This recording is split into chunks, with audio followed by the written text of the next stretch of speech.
Seorang pendaki Gunung Guntur bernama Afrizal 16 tahun, warga Kecamatan Cilau, Garut, Jawa Barat, hilang secara misterius sejak Sabtu 4 Juli 2020 saat mendaki bersama dengan 4 orang temannya.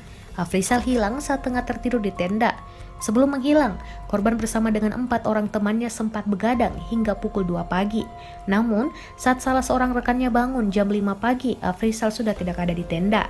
Korban ditemukan pada Minggu 5 Juli 2020, sekitar pukul 9 waktu Indonesia Barat di sekitar sumber mata air yang dikenal dengan nama Cikole, cukup jauh dari lokasi awal korban mendirikan tenda.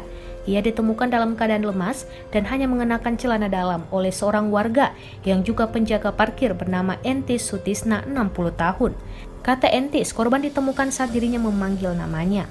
Sambung Entis, peristiwa serupa pernah terjadi pada 10 tahun lalu. Sebelum dinyatakan hilang, korban bersama dengan 4 rekannya mendaki Gunung Guntur sejak Jumat 3 Juli 2020 siang. Hal itu diungkapkan Kapolsek Tarogong, Ibtu Masrokan.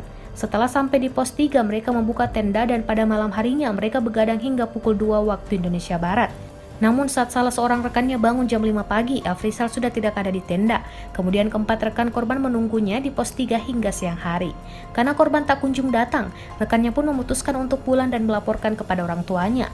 Kemudian pihak keluarga korban langsung melakukan pencarian hingga ke pos 1 namun tidak juga menemukan korban. Pada Minggu, tim gabungan dari Basarnas, TNI Polri, BPBD, dan masyarakat sekitar melakukan upaya pencarian. Hingga akhirnya korban berhasil ditemukan oleh seorang warga di dekat sumber mata air. Setelah berhasil ditemukan, korban langsung dibawa ke rumahnya dengan menggunakan mobil milik warga.